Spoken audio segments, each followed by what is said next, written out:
Hey, everybody. Welcome to this week's edition of GCNC Worldview. I am your host, Chris Day, and this is a pretty spectacularly special week. We're going to dive pretty deep into some of the science of cannabis and what that really means, not only to smokability and weight and all that kind of thing, but really long-term, what do we want to think about and what do we care about when it comes to water?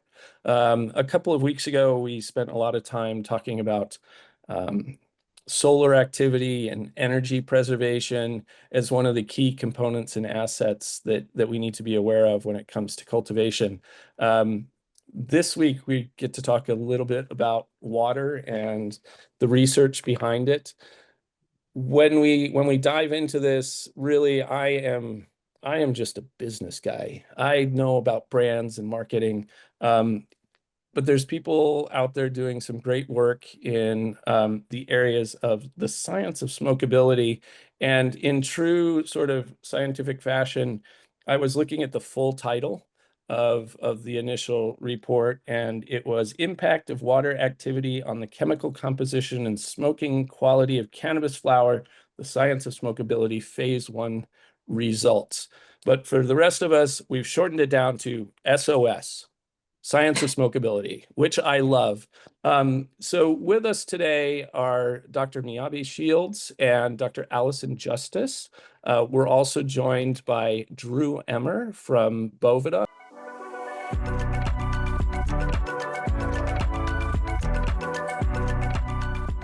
one of the ongoing sponsors of the GCNC and long-term supporters. So I want to thank all of you for joining us today for this conversation. It's really a sneak peek into a fuller webinar that Jill Reddish is going to be hosting with you all here in a couple of weeks. But Allison, maybe if you could start giving a little bit about your background and how you came to where you're at and a little bit on the study.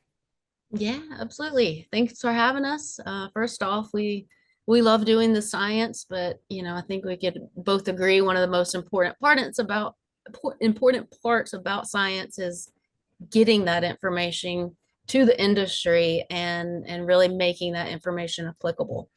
My background, I'm a plant scientist, so a lot of my research focus is cultivation, post-harvest. Um, and that's really where this intersection, this SOS is happening, is by getting experts in different parts of the field together to do research. So that's my specialty. I run the Cannabis Research Center and Coalition, and we do exactly that research. We do research for the industry, voted on by the industry, but then we also do contract research. So inventors or product producers that, lights, fertilizers, whatever, that really need third-party validation by people who understand science and all the nitty-gritty pieces that need to go to it to have an unbiased study.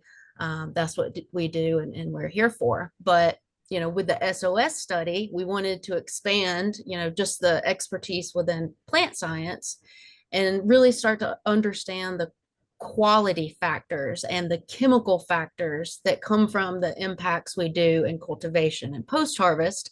And so we put together a team of a number of PhDs. We've got Miyabe here. They'll introduce themselves in a minute, but we also have Dr. Riley Kirk, Dr. Marcus Rogan, with all specialties in this space. And so, Miyabe, if you want to tell about your specialty. Totally. And yeah, I want to second that. I think the research is so important, but that especially in cannabis, communicating this research is important. So super happy to be here about this because it's only impactful if it's actually getting out there and getting utilized by Yeah. people. And so my background, my PhD is in pharmaceutical sciences. I studied drug discovery in the endocannabinoid system. So I looked at atomic scale interactions between the things that are inside our brains and bodies that interact with the molecules that are made in cannabis to cause its therapeutic effects. And right out of my PhD, like one of the first things I was super interested in was the curing process. I've always been a flower person. Also, just on a personal level, I've been a daily medical consumer for years and years. At this point, 20 years, more than 1 decade, right? So, and I love flower. And I think that it's pretty easy to say that we've got data that supports market data at the very least, but also medical data and multiple publications that support that flower is a very important medical route of administration for fast onset. It's historical and traditional and spiritual in different ways as well. But that flower has not been researched the way that it should have been researched or prioritized, mostly because of the stigma of smoking. But that cannabis smoke is not equal to tobacco smoke, first of all. And also that we actually haven't done that research. So when I was really starting to get interested in the cure, that's how I was first exposed to Allison's work. And I was like, this is really cool that there's a PhD in horticulture, in growing the plant, because growing cannabis, everyone knows not just the strain variability, but the growing environments themselves like changes so much. What are what's called secondary metabolites, but they're these molecules. They're called secondary metabolites because they're not essential for the plant to grow or essential for the plant to reproduce, but they're secondary. But for us, they're actually the number one thing we're trying to ingest. And so that's where sort of my area of expertise and myself and Dr. Riley Kirk run the network of Applied Pharmacognosy. We are a nonprofit that does research that focuses on taking biochemistry and bridging it to lived experience. So one of the things that I think with SOS that is one of the more impactful things we saw were to be able to engage people in the research who want to give feedback and also understand, like, when it comes to quality of flower, when it comes to quality of medicine, this is just the very, very beginning of the most beginning of things that this group of scientists thought of, that we were like, there already have been a bunch of other offshoot things and there was an entire phase on collecting puff topography that we had to do that came about from when Allison and Riley ran the initial machine. These are things that science has established and has gone after and has looked at for a lot of other plants and a lot of other agricultural products, not necessarily cannabis. And there's a reason for that. And I think us being able to do this research and talk about it is just the first step. So yeah, and I have some questions going back to flower and quality that I want to dig into a little bit from the study that I find particularly interesting. But just before I do that, Drew, please also introduce yourself and what Boveda's interest was in this study from a commercial perspective. I'm Drew Emmer, a strategic relationships director for Boveda. Boveda is a 28-year-old company that's been involved in precision humidity control in the cigar, musical instruments, and the cannabis industry. We were drawn into the cannabis industry from our long experience in the cigar industry.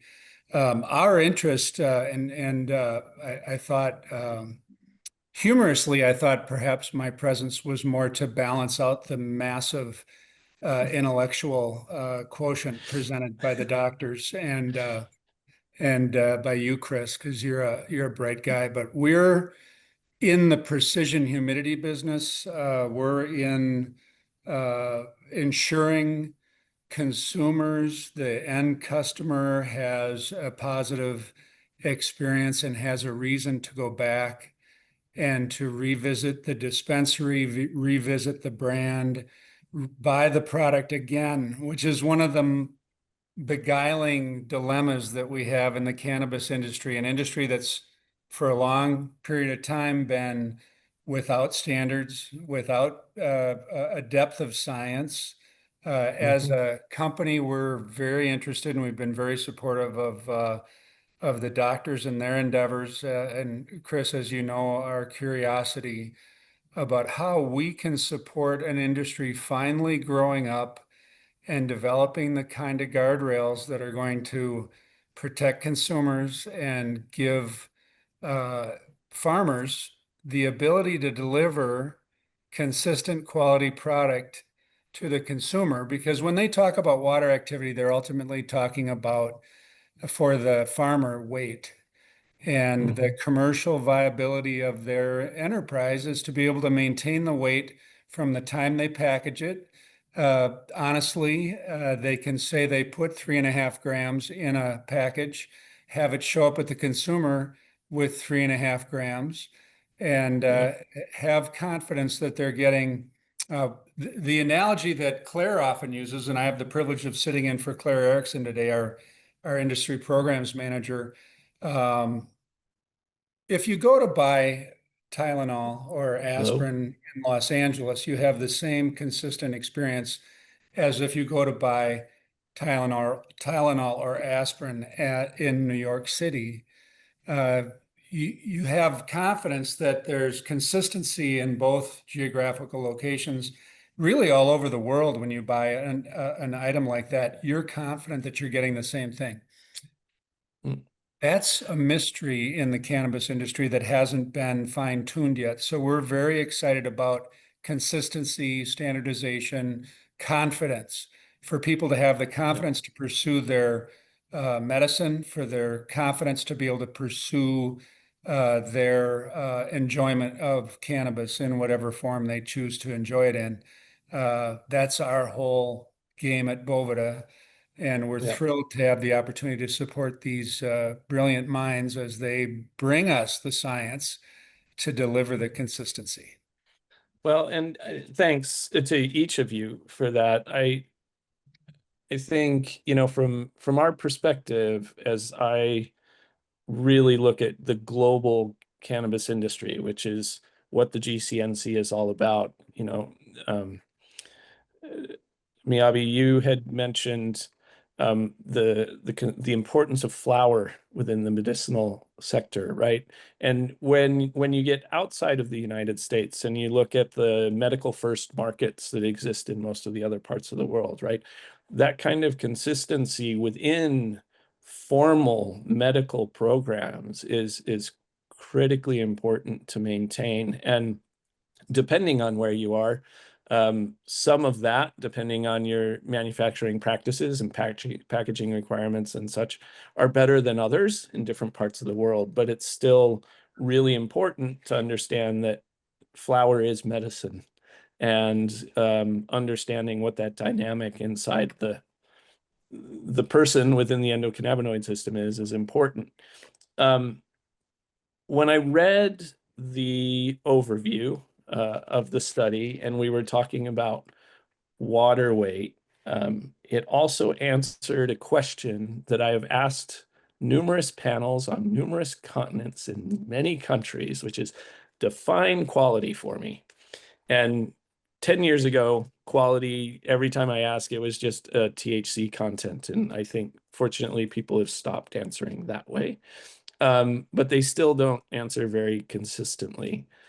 What your study referenced as quality was the ability to maintain cannabinoid and terpene content, whatever that is, within that particular flower consistently. I don't think people really have thought about that much. I would love for you to comment on what these fluctuations in water weight actually affect in consumption, because that's really what the smokability thing is about. Yes, we want it to be smooth. Yes, we want it to do these other things. But to me, quality is maintaining the expected reaction. As you've been doing this research, how consistent is it? And does this really help to answer that question of defining quality? I think it does help to answer that question. You're right. Quality is a very, it can be a vague term. If I'm a grower, me having more water weight in there means means for my job and my business is quality, right? If the customer enjoys it, if we're talking from a safety standpoint, you know, that's a metrical quality is being safe. And then, as Miyabe was saying, the whole experience, right? If someone gets a flower that's very, very dry, that's going to be if they're trying to roll a joint, that's going to be a very low quality product for them, even though, they're able to get some of that smoke, and they'll probably have the effects they're wanting, but it is slower quality. And so, like you're saying, across the board, we have to standardize that quality, and not just have quality for the consumers, but for businesses, and businesses understanding, we have to keep this where we dry it down to is where we want to keep that water activity, and it needs to stay there. We need to understand, our packages losing us 5% water weight because they don't actually, they're not actually vapor sealed. There's just so much we have to learn, in this industry. And, with SOS just being a start, we kind of had to make some really hard decisions of what to start with, and what metrics are we looking at. And what treatments, we have very wide range of treatments, 0.4 to 0.8. And, we've had a lot of pushback of people saying, oh, you wouldn't even smoke at 0.8. Of course, that's right. But in science and research, you test those bounds, and then you narrow down your window in repetitive tests. So that's why our ranges were so wide to begin with. For the sake of those people who, when you say we've got a range of 0.4 to 0.8 and you wouldn't even smoke at 0.8, okay, why? What does that really mean? Like to the average person? Yeah, fair enough. Fair enough. What does that mean to them? If we're looking at water activity, and so that is on a scale from 0 to 1, with 1 being a wet flower, 0 being bone dry, basically nothing we'd ever be able to achieve outside of an oven. I would say expected range as a consumer would be, 0.55 to 0.65, somewhere in there. This is about normal. Some people like it a little drier. Some people like it a little wetter. 0.45 is pretty dry. You're probably going to get a bit of crumbliness, when you're breaking the flour up. And 0.85 is quite wet. You're still going to feel it. It's going to be difficult to grind. It's going to gum up your grinder. So it's outside of that range of what we would consider commercially normal. But again, being research, testing those bounds and seeing what those limits are is where we started there. So it's a very wet, very dry, and somewhere right there with what's commercially acceptable.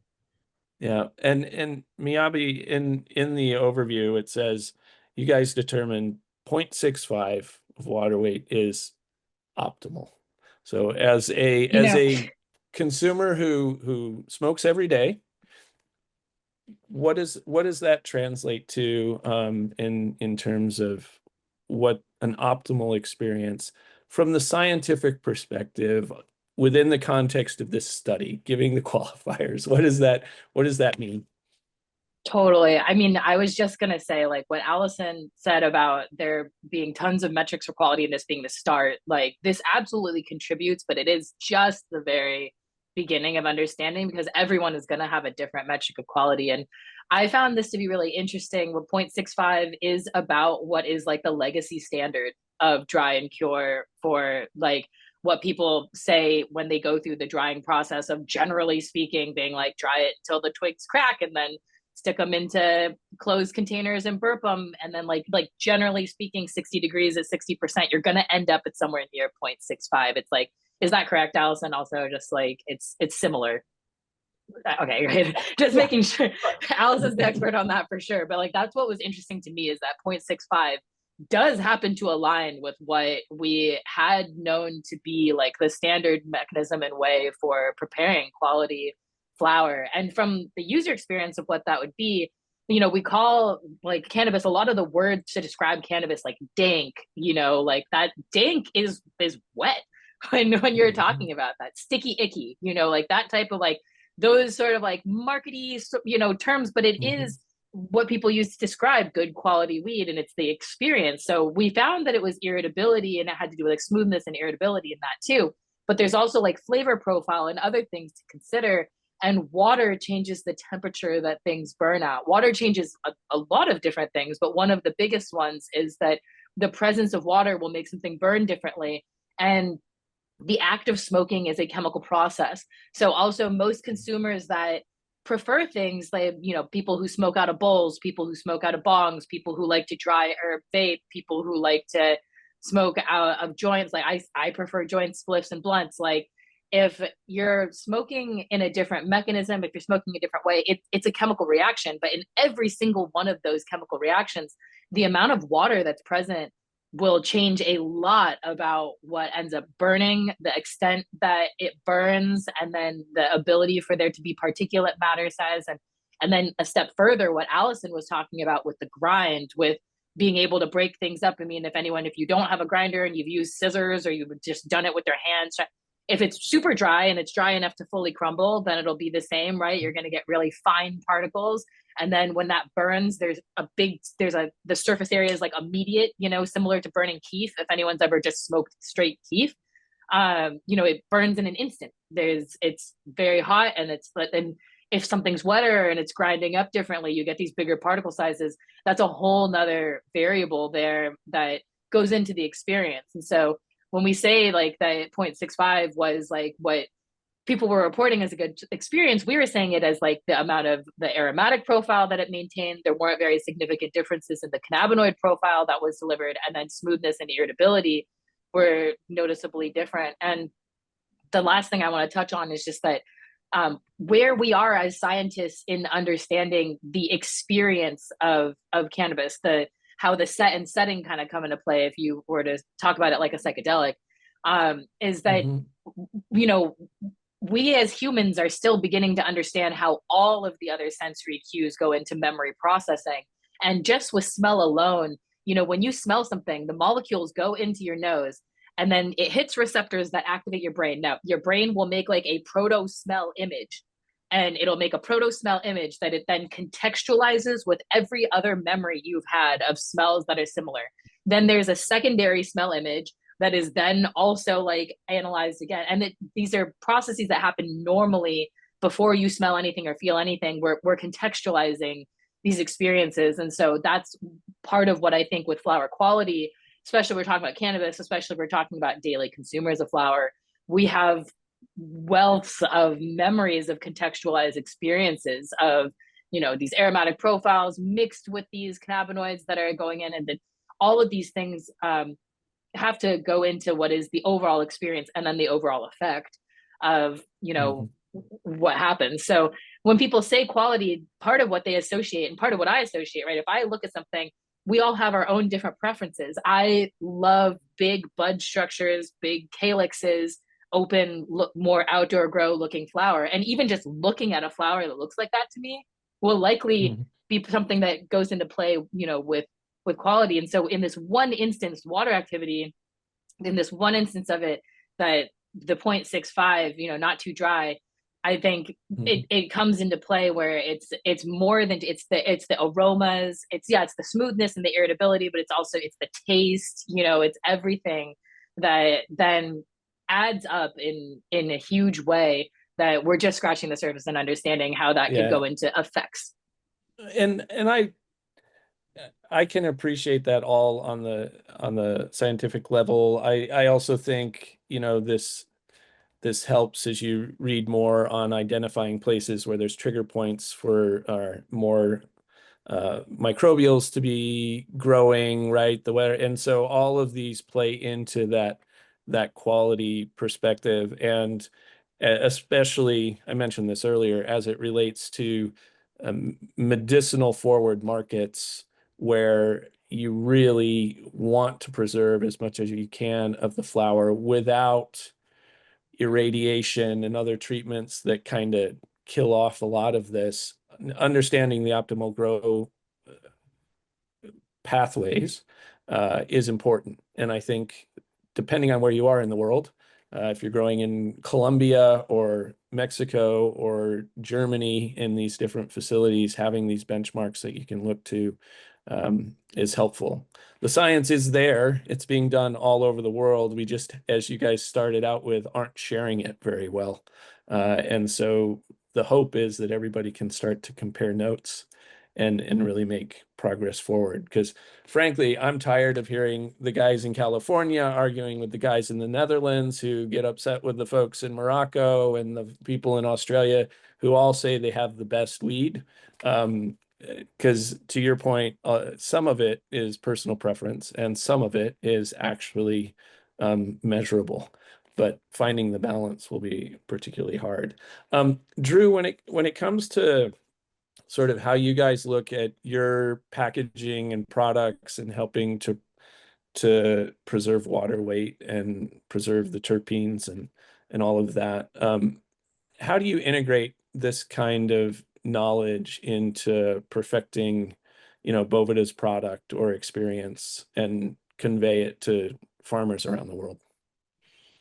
The doctor's work has given us a new opportunity to talk intelligently with farmers about how they can keep what the person on the hill might refer to as the goodness in their flower. The scientists talk about it in terms of how quickly the volatile organic compounds dissipate when the water evaporates, and it gets wonky, but it's really a question for us about how do we serve. I mean, we're in the precision humidity business. I'm not a doctor. Mhm. We have a couple on our team, but generally speaking, the craft of drying and curing cannabis to a point where it's at that perfect level where the cultivator is just so proud of what they've produced. It's got a very short shelf life without proper preservation. And it's all a matter of time, temperature, and how fast the water evaporates. So for Mhm. us to come into an operation and talk to them about how many pounds they're going to produce, how much of it's going to go to extract, how much of it's going to be sold as flour, how much of it's going to be in eighths and pre-rolls. The world of pre-rolls have taken over and dominate the sales percentage of a production. It's remarkable because a pre-roll is really the most broken down and vulnerable entity in the supply chain because the water's ability to escape is heightened by it being ground, flour being ground already. I mean, ideally, Chris, if we're going to smoke a joint, sorry, I still call them joints. Um, we're probably going to take a bud out of a jar or a bag and we're going to break it down with our fingers and we're going to get that. I love the reference Miyabe to sticky icky. We're going to get that on our fingers and we're going to twist one up and we're going to smoke it on the spot. That's not the experience that the majority of consumers are having today if they're walking into a dispensary and buying a pre-roll. It's been produced if they're lucky, weeks ago, but more likely months ago. And it's just critical for us to deliver the message that there's an opportunity for them to, even if they don't uh, uh, preserve it at a individual package level, all those pre-rolls should be in a master pack that's protected because if you protect the environment around the packaging, you do a world of good to protect Mhm. what's in the packaging. We've tested flour all over the world, and we use a meter paw kit, a portable water activity meter, and we go into dispensaries and we buy eighths and we buy pre-rolls and we open it, put it in the contraption and wait for the magical reading to come up. And it's so remarkable. If we're in the Coachella Valley or the central desert of California, we're finding bud that's at 22% water activity, 28%, 35, 45. Um, Mhm. we're excited if we get something that's over 50. If you're buying bud and it tests between 50 and 60%, your odds of having a positive experience with that product are way, it's way more likely that you're going to go back and experience that product again. And with so many products on the market, if you have a bad experience, it's over for that brand. So Yeah. for us, the what these doctors have equipped us with in terms of both a subjective and an objective view of water activity and smokability, it's really invaluable to us in the storytelling and in our ability to go to people and say, look, you really have an opportunity to make a difference in the experience people have with cannabis. And that's really what you know, foretells what the success of the industry is going to be in the long run. Are people adopting it? Are they having good experiences with it? Are their fears going away? Are they finding ways to feel comfortable and confident and safe in their approach to this, either the medicine or the great relaxation and recreational use that they're taking up? So Yep. it's Thank invaluable to you. us what they've done, and we're very grateful for the hard work and the tremendous credibility because the cannabis industry has never been accused of being overly credible over the years. And for the science to meet the industry and the cannabis community where it is and to add credibility, it's Yep. incredibly valuable, and we can't thank you enough for that effort. Yeah, I couldn't agree more. You guys should definitely be commended for all the work you've done. And I know coming up on September 17th, it'll be at 9 a.m. Pacific and 12 p.m. Eastern.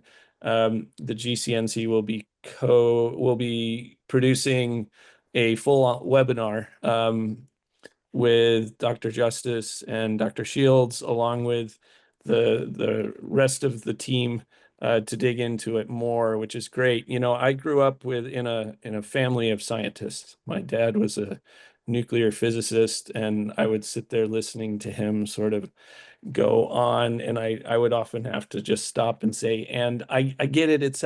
I don't get it, but it sounds brilliant.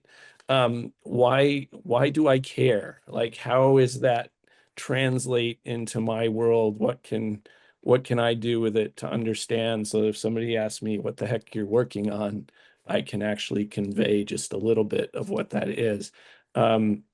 And you both have done such a great job of helping to translate some of what your work really means for people as they consume cannabis, especially around flower.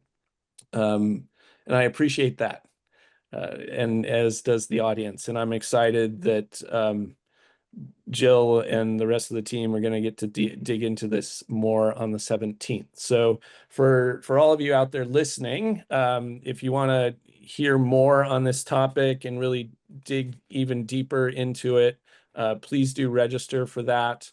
You can certainly hit us up at gcnc.global for any questions, and on all the socials. The RSVP links are out there.